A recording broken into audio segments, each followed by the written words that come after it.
Like there was a geopolitical event that happened not many months ago, and I lost about 40,000 followers as a result of that. And I was very upset by that. We were hardly under the same roof growing up because there's a 9-year difference between us. So we never really stayed in the same house. As a result of that, our relationship was, of course, we were siblings, but I don't think that we could really sit and have a conversation about anything. The most challenging thing is to be in a long-term monogamous relationship. It's not easy. I think you understand that it is a choice that you are making and that person is making every day to stay in that relationship, and they don't have to. Hi, I'm Swati Chopra, and my guest today on Tell Me All is an actor, an author, and a podcaster. Well, that's just a part of a story because she has many other roles in her personal life and also finds time for herself. I don't know how she does it, but we are going to find out because today's episode is all about her. Thank you, Swati. Hi, Soha. Welcome to the Queen. Thank you so much. So tell me, how do you do it all? I don't know, actually, and I don't know if I managed to do it all. I prioritize what is important on that day. Yeah. And that varies. Sometimes it is work. Sometimes it's my health. Sometimes it's my child. Sometimes it's my husband. Sometimes it's my mother. Yeah. So there's all kinds of things. We get pulled in different directions, as I'm sure you know. But I want to start off with saying that it looks like versatility has always been a part of your life because you also grew up in a household where there was cinema, there was literature, there was cricket, and so much more happening, right? What was childhood like for you? Of course, when you're young, you have nothing to compare it to. So everything is normal for you. But I understand that there was a huge amount of privilege. We lived in a 3-acre house in Delhi, opposite Sena Bhavan. There were no electrical outages. There was no shortage of water. I went to the same school. I had good friends. I think I was relatively well adjusted.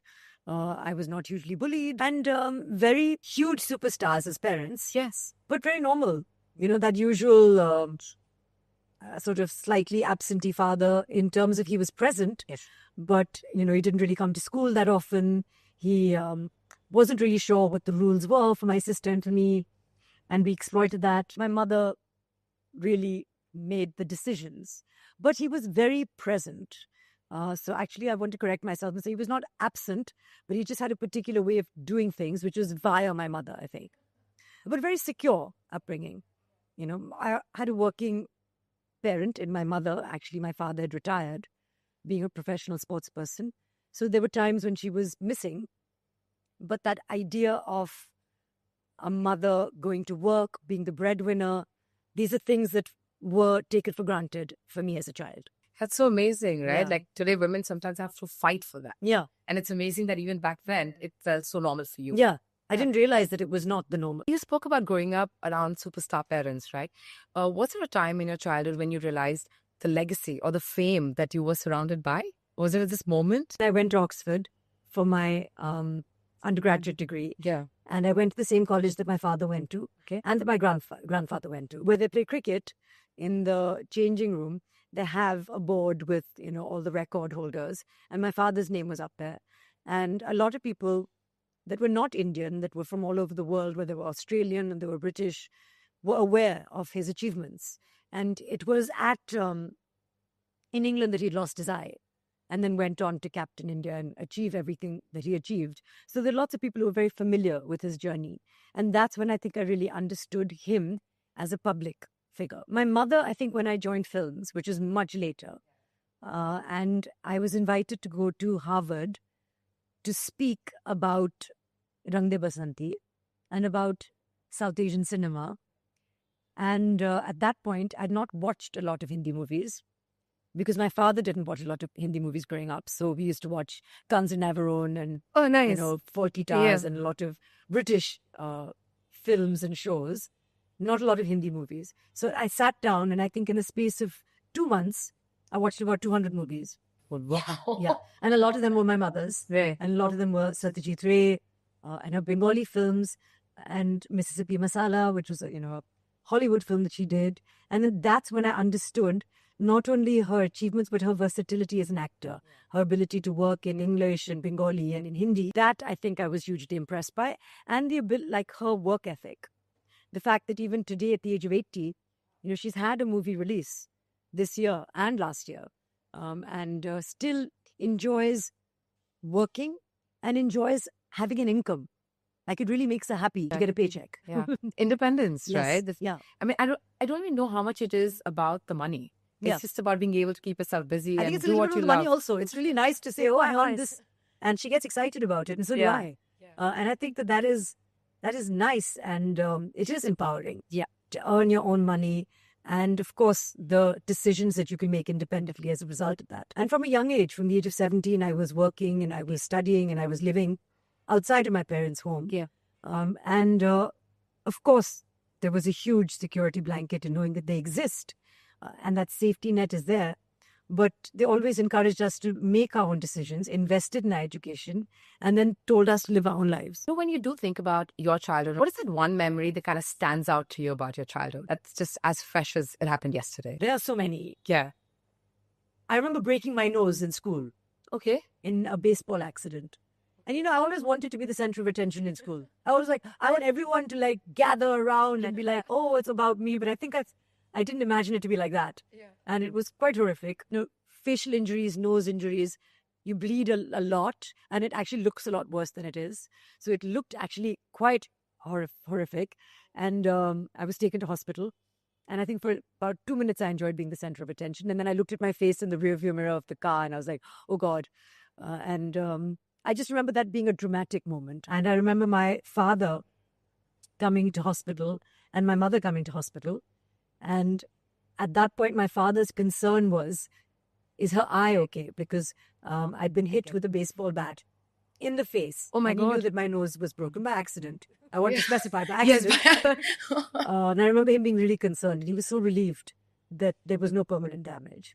So I remember that for some strange reason. I remember my grandmother, my father's mother, and just growing up with her and her ways of doing things. So just and growing up in a big house, a joint Family. it wasn't really a joint family, but cousins, uncles and aunts came and went Yeah. Yeah. often. It always felt like a full house. It was fun to have sleepovers and to bunk and Yeah. and then play. And there was no 24-hour television. There was no 24-hour children's entertainment. There were no smartphones. There was no Instagram. There were none of those. So we would play outside. Yeah.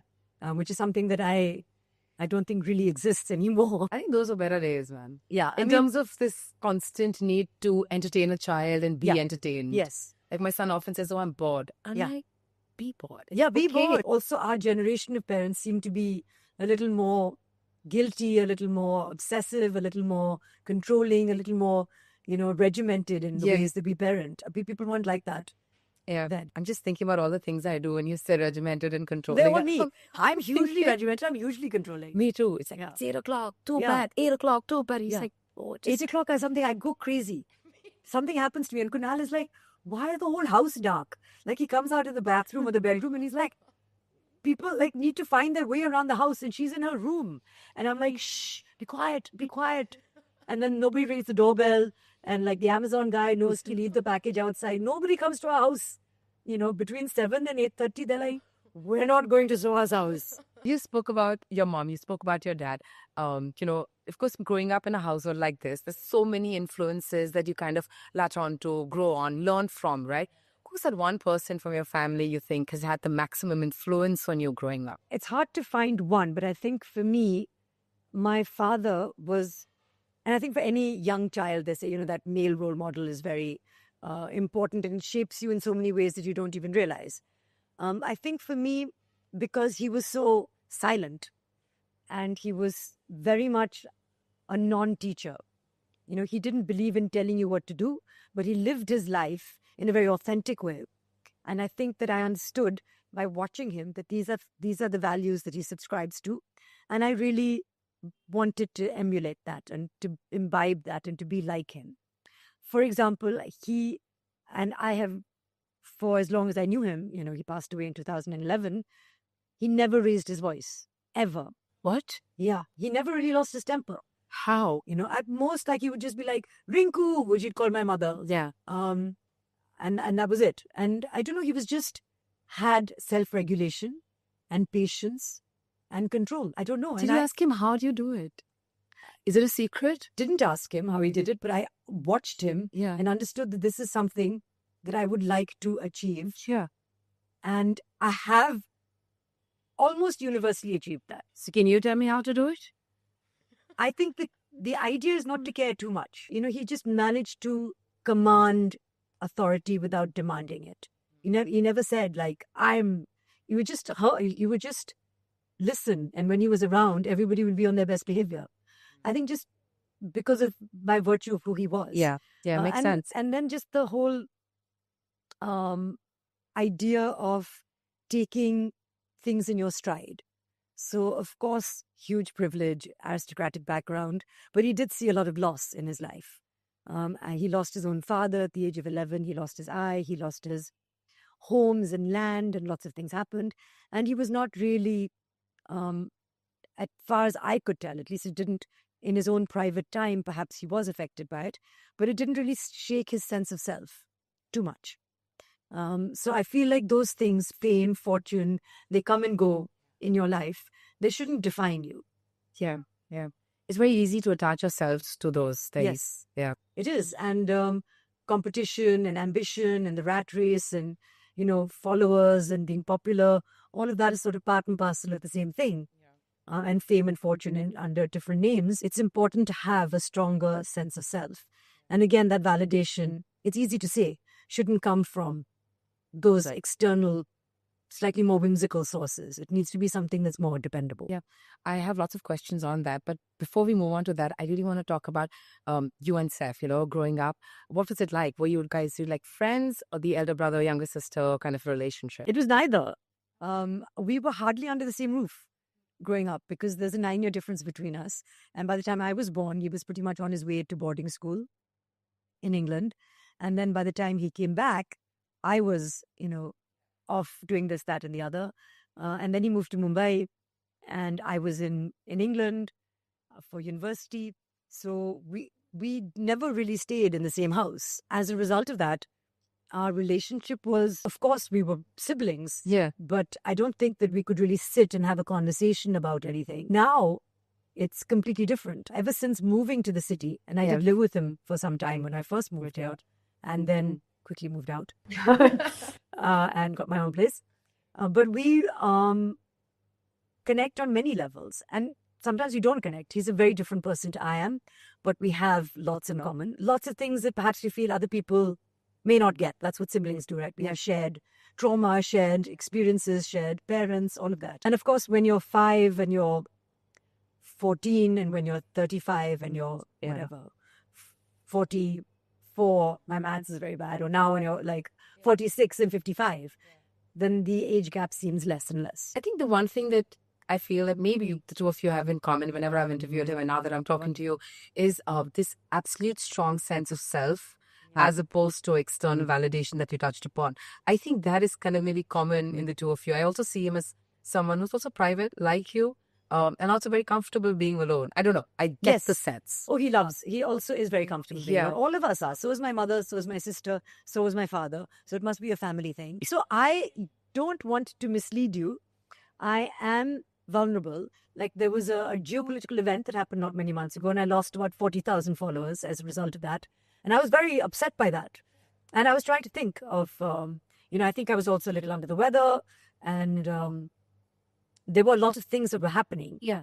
And I was trying to pinpoint why am I anxious and why am I upset? Right. Because it could have been one of 5 things. But the minute my followers started going up, I felt better. And I was still under the weather and those other things had not changed. Yeah. So that's how these things affect us. And if they affects me and I've not even grown up around social media and I think that I am so self-assured, then imagine what it does to people who are more impressionable, especially young minds. And that really worries me. I do need external validation from time to time. And if those voices, especially the ones that surround you, because there are many voices and you can't listen to all of them and you must not listen to all of them.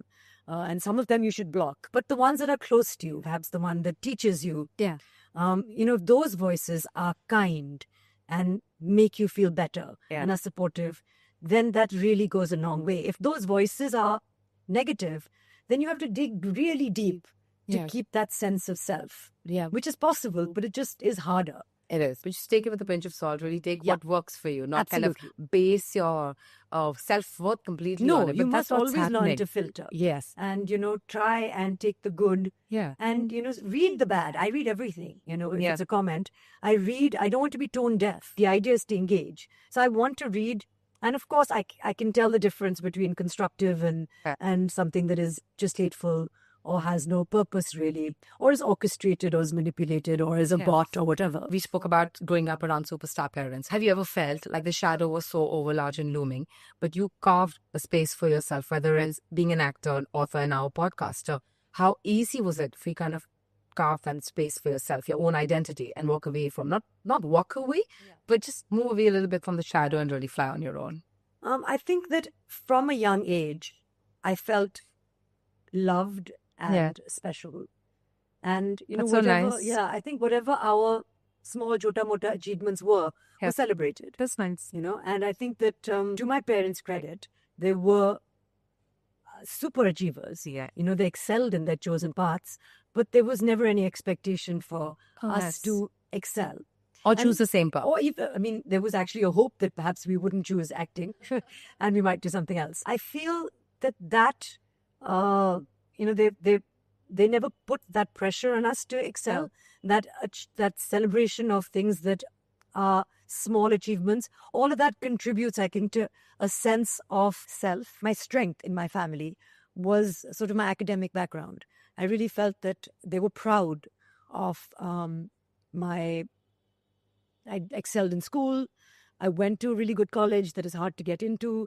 I did my postgraduate degree. So they were proud of all of those things. And my parents didn't really have a formal tertiary education. My father went to Oxford, but he was playing cricket.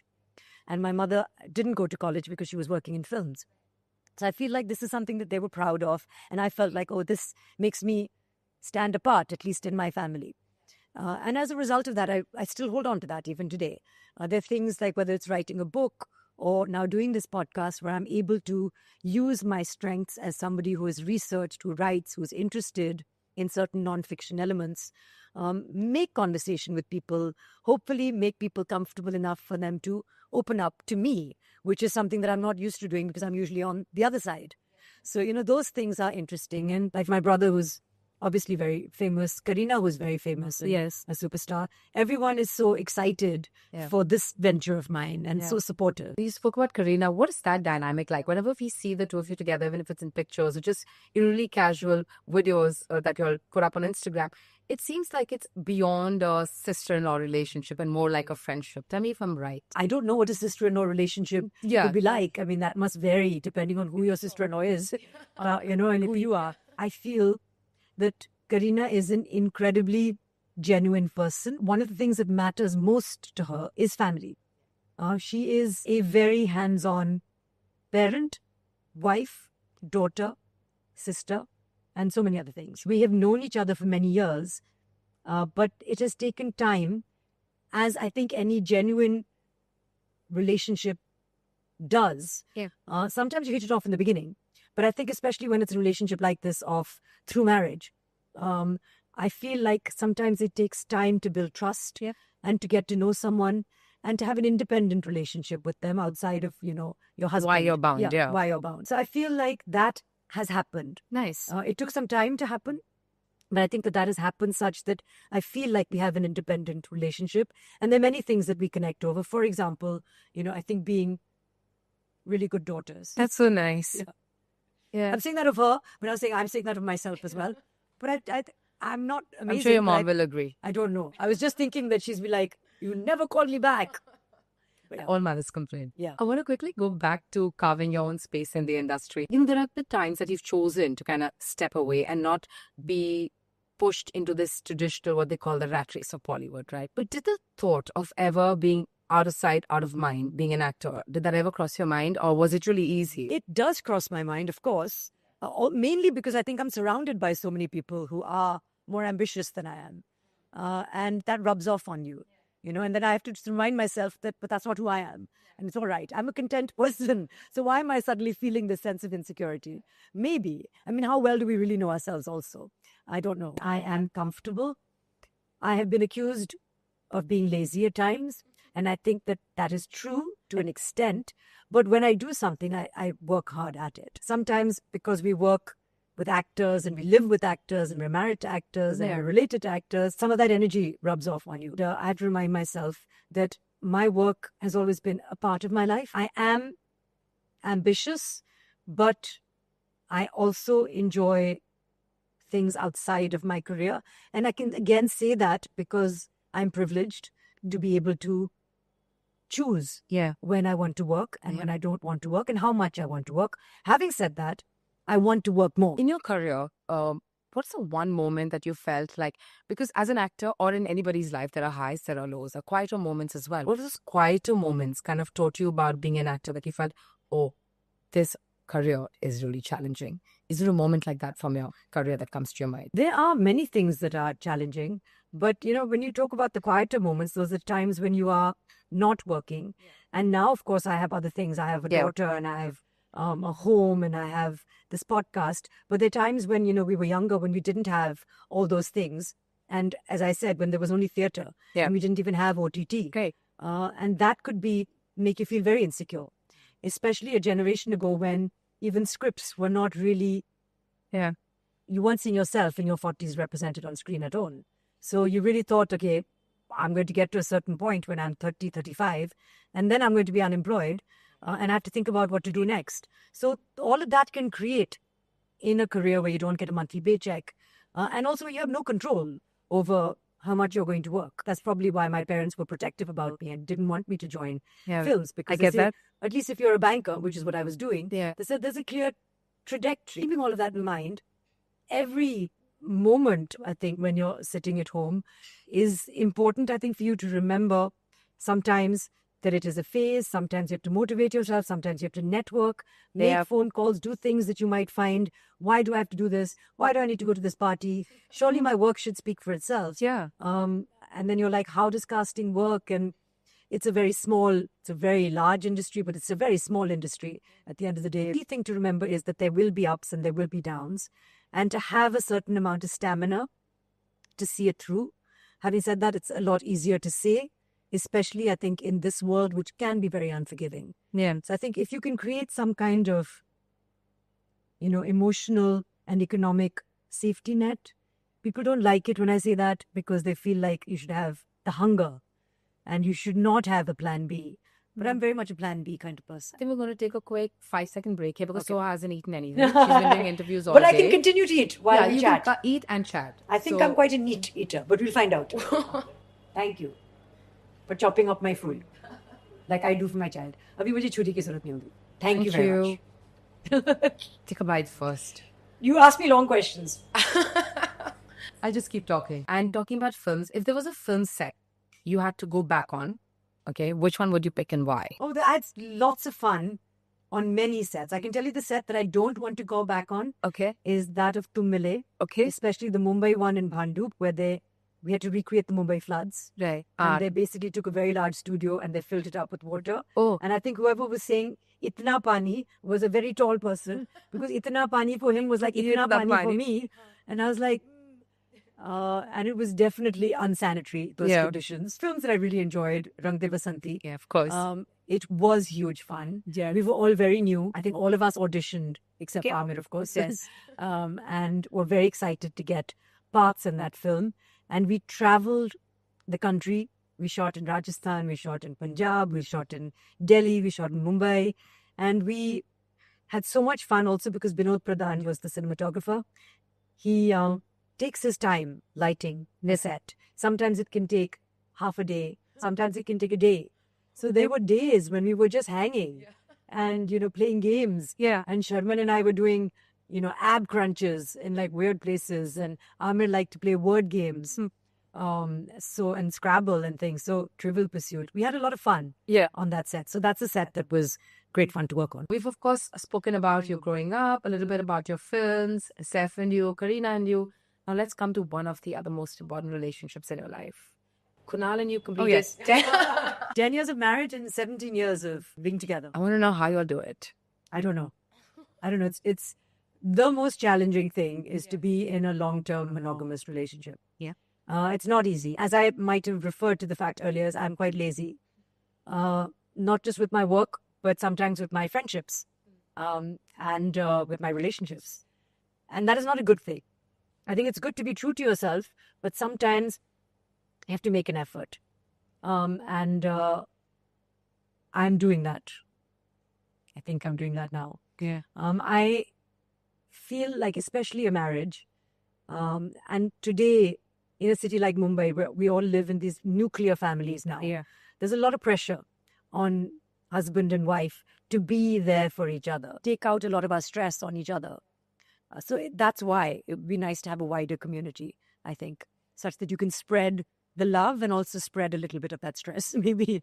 And then, a problem shared is a problem halved and all of that. I think you understand that it is a choice that you are making and that person is making every day to stay in that relationship, Right. and they don't have to. And now we are well aware that, people are prioritizing themselves and their happiness, and they don't want to be where they're not happy. We can have 20 million podcasts about marriage, and Yeah. everybody will have something to say. Yeah.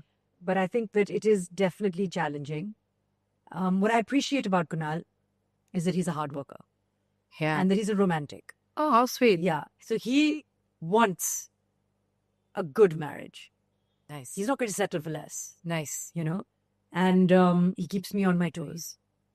It's nice. Okay, then. He's also so fun to talk to. He's so intelligent. He's so sharp. Like, every time I interview him, I walk away thinking, wow, that was such a great conversation. Yeah. It helps. It's really, I'm sure it's really, both of you complement each other in that sense, because that's exactly how I'm feeling right now. It's true. He is. And he's authentic and he's real and he's funny and all of those things. And he's cute, Yeah. which doesn't hurt. So I think for all those reasons, that's why I'm in it. And it's been Yeah. 10 years. He's taught me lots of things. But I think what I appreciate about him is integrity. I used to be a little flaky. Doesn't seem like it at all. No, I used to be. I used to be a little like gray in certain areas, forgetting the truth in certain areas, making things up, being irresponsible in many ways. And I think that he has taught me the importance of a little bit of black and white, a little bit of saying something and meaning it, Yeah. and being responsible in certain ways. I know I'm being a little ambiguous in my answer. No, but I get it. Yeah, but I think he's just, without like being a teacher, I think he's just taught me the importance of being true to yourself. Somebody just telling you, it's like how we say for the kids, right? Yeah. It's not what you say, it's what you No, do. absolutely. So I guess it's the same here. Yeah. Yeah. Yeah. In the house as parents, right? Who's the one who's like the disciplinarian, or are you two both kind of playing that role equally? You. Yeah. I was about to say, when it comes to bedtime, there are only two things. And one I've let go. Nutrition also I've let go now a little bit because I don't know. She's at school eating three meals. I have a little bit of control over breakfast and sometimes over dinner. As you've appreciated, 8 o'clock, something happens to me, and that still happens to me. Her creativity, he really, I think, sparks that, because I like reading books to her, but he will make up stories, and they will, tell each other stories, and they will play games. I don't know why it has to happen at 8 o'clock. It always happens at 8 o'clock. Bedtime is a Why time can't for it happen? everything else but sleep. Yeah, I know. Why can't it happen in the morning? Or at 6 o'clock or whatever. Yeah. His contribution is immense and invaluable. He sounds like a great father. Yeah. Yeah. I know. I was like, am I building him up too much? No, I think he's a good father. He's a very good father. And you see that from Inaya, because I'm there all the time doing the heavy work, but she includes him in every prayer, every cute. wish, every story. How cute. And I'm like, but, don't I come first? Yeah. And she's like, no, you and Papa. Yeah. That's nice. You spoke about Inaya. I would love to ask you, as a mother, do you feel sometimes motherhood kind of becomes this identifying identity for women, right? How do you as a person kind of balance your own individuality while you essay that role? Badly. For the first 3 years, though, I was lost. Yeah. I was only a mother. And I forgot my friends. I forgot my husband. I think most people have been there. Yeah.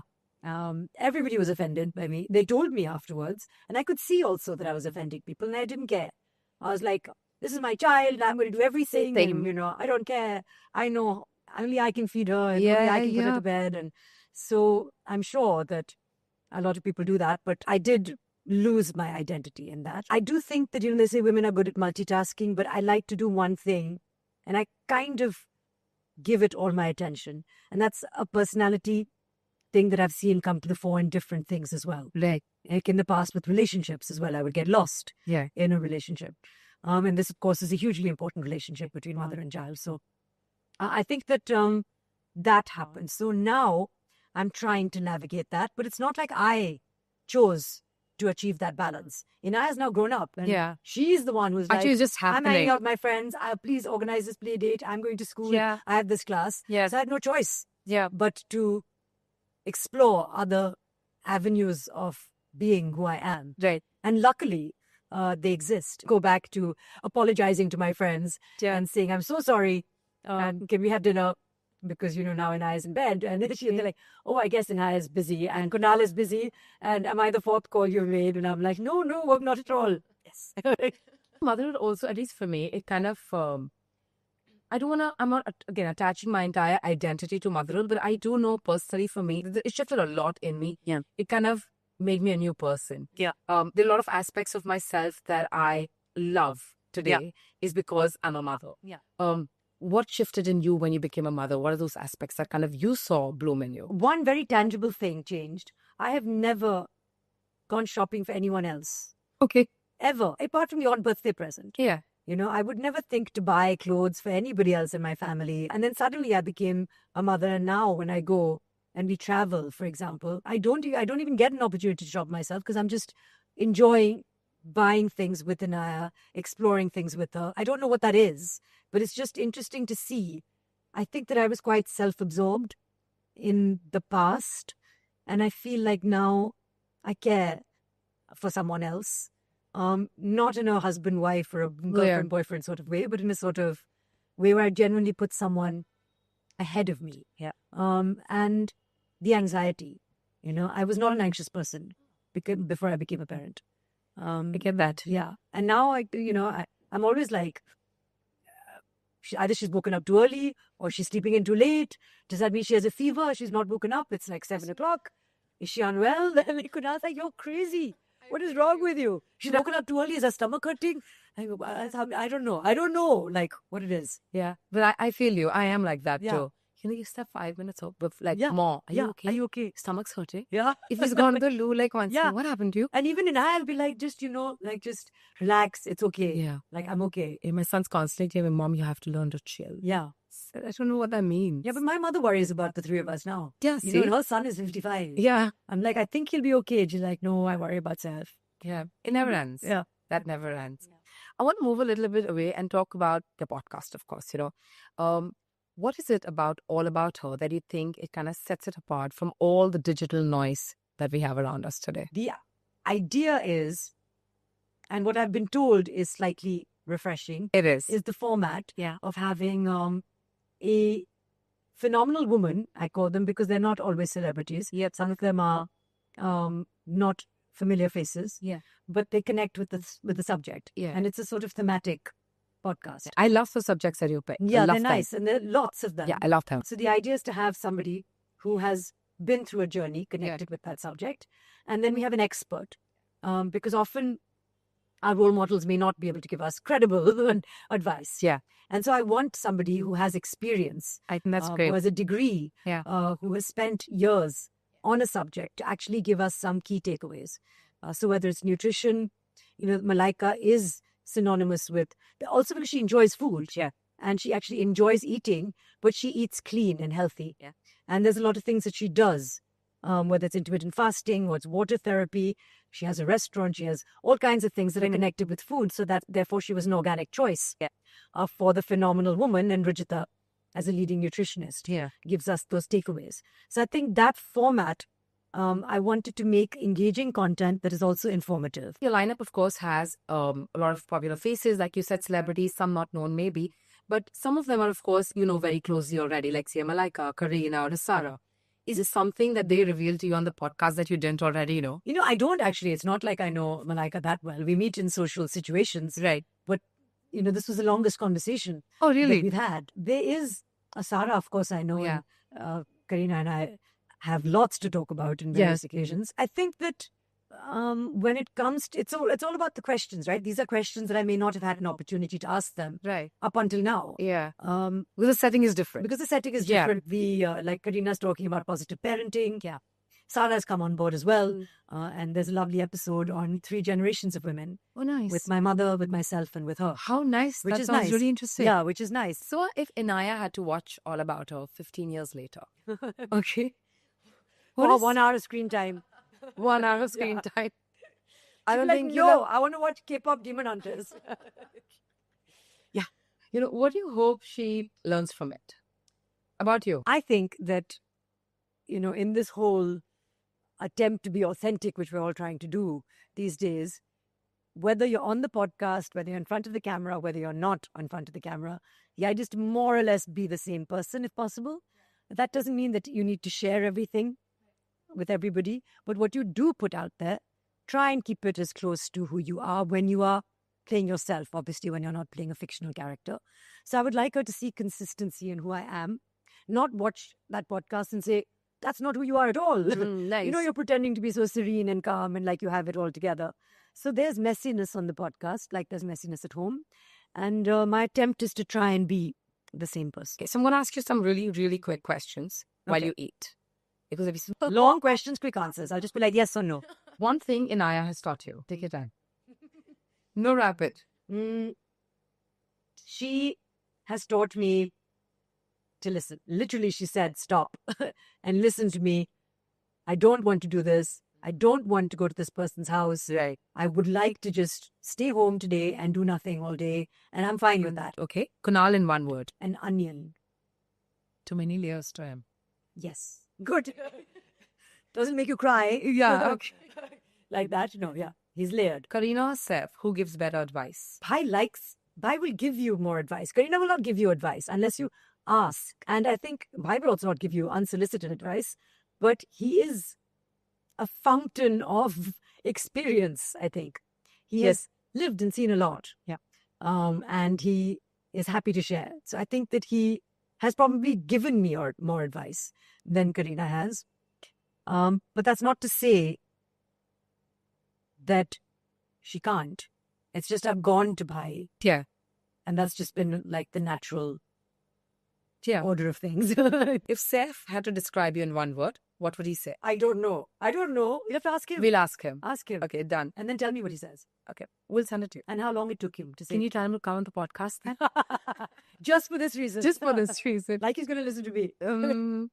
Might. He might. On that note, thank you so much for talking to me. Thank you. It was such a nice conversation. You're so honest, so warm. If I've and said too wit. much, then please edit it out. No, I love your wit. I really do. Thank and you. everything. Thank you so Thank much you, and good Swati. luck Thank for your you. podcast. Thank you so Thank much.